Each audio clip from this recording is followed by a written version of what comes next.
বিপুল সংখ্যক সন্ত্রাসীকে গ্রেফতার করেছে এবং বিপুল পরিমাণ অস্ত্র, গোলাবারুদ এবং মাদকদ্রব্য উদ্ধার করেছে, যা নিরাপত্তা নিশ্চিতকরণে একটি মুখ্য ভূমিকা রাখছে বলে আমরা বিশ্বাস করি।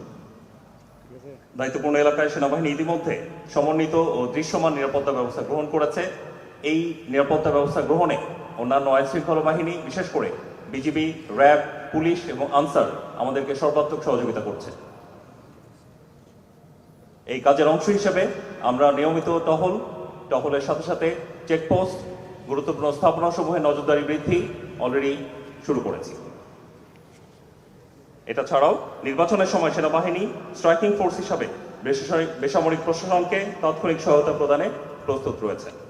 বর্তমান আইন শৃঙ্খলা পরিস্থিতি স্থিতিশীল ও স্বাভাবিক রয়েছে এবং আমাদের নিয়ন্ত্রণে রয়েছে।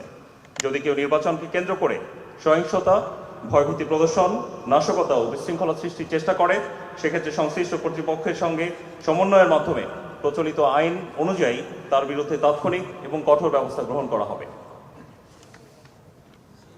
আমরা গণমাধ্যম কর্মী যারা উপস্থিত রয়েছে, মাধ্যমে আমরা রাজনৈতিক দল, প্রার্থী এবং প্রার্থীর এজেন্ট তাদেরকে জানাতে চাই, আপনারা আনন্দমুখর পরিবেশে নির্বাচনের যে প্রচারণা কার্যক্রম চলমান রয়েছে সেটা জারি রাখেন এবং আপনাদের কাছেও নিরাপত্তা হানিকর কোনো তথ্য থাকলে আমাদেরকে জানাবেন, আমরা তৎক্ষণাৎ তার বিরুদ্ধে ব্যবস্থা গ্রহণ করব।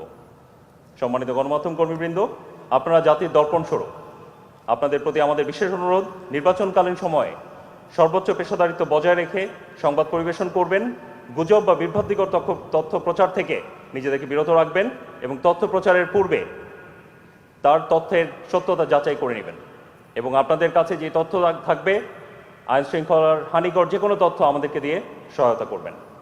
পরিশেষে বাংলাদেশ সেনাবাহিনীর দায়িত্বপূর্ণ এলাকায় আইন শৃঙ্খলা ও নিরাপত্তা নিশ্চিত করতে সর্বদা প্রস্তুত ও প্রতিশ্রুতিবদ্ধ। আপনাদের মাধ্যমে আমরা সাধারণ জনগণকে আশ্বস্ত করতে চাই, আসন্ন নির্বাচনে তারা নিরাপদে ভোটাধিকার প্রয়োগে কোনোরূপ ঝামেলা সৃষ্টি হবে না এবং সেরকম কোনো সম্ভাবনা দেখা দিলে আমরা কঠোর হস্তে তা দমন করব। সবাইকে ধন্যবাদ।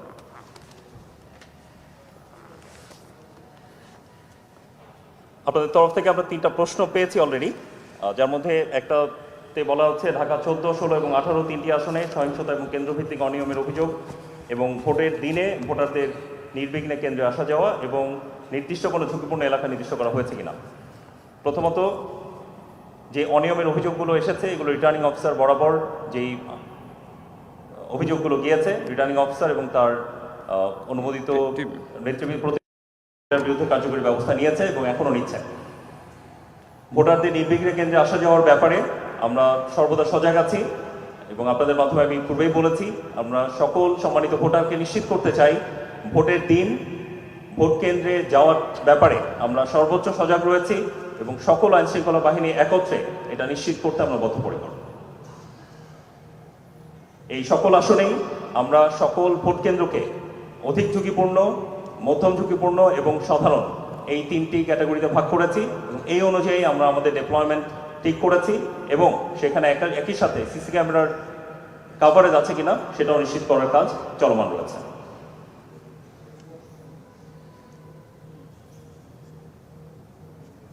নির্বাচনের সময় গণমাধ্যম কর্মীদের সুরক্ষায় আমাদের স্বাভাবিক যে পেট্রোলগুলো রয়েছে সেটা ভোটারদের সুরক্ষার সাথে সাথে গণমাধ্যম কর্মীদের সুরক্ষাতেও যথাযথভাবে কাজ করবে এবং আপনাদের কোনো জায়গায় কোনো সুনির্দিষ্ট ঝুঁকি অনুভূত হলে আমাদেরকে জানাবেন, আমরা সেই অনুযায়ী ব্যবস্থা নেব।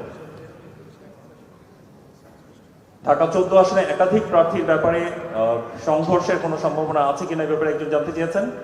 ঢাকা 14 ব্যাপারে আমাদের কনসার্ন আছে। আমরা এখন পর্যন্ত যে আসনগুলোর ব্যাপারে আমি কথা বলছি, ঢাকা 14 এবং ঢাকা 16কে আইনশৃঙ্খলা রক্ষাকারী বাহিনী এবং গোয়েন্দা সংস্থার তথ্য অনুযায়ী অধিক ঝুঁকিপূর্ণ হিসাবে চিহ্নিত করা হয়েছে। তো যেখানে অধিক ঝুঁকিপূর্ণ হিসাবে চিহ্নিত করা হয়েছে সেই হিসাবে আমাদের কার্যকরী ব্যবস্থা অলরেডি গ্রহণ করা হয়েছে এবং সেটার প্রতিফলন আপনারা গ্রাউন্ডে অবশ্যই দেখতে পাবেন। পরিসংখ্যান যদি বলা যায় যে ঝুঁকিপূর্ণ সংখ্যা বেশি নাকি মধ্যম ঝুঁকিপূর্ণ সংখ্যা বেশি নাকি সাধারণ সংখ্যা বেশি?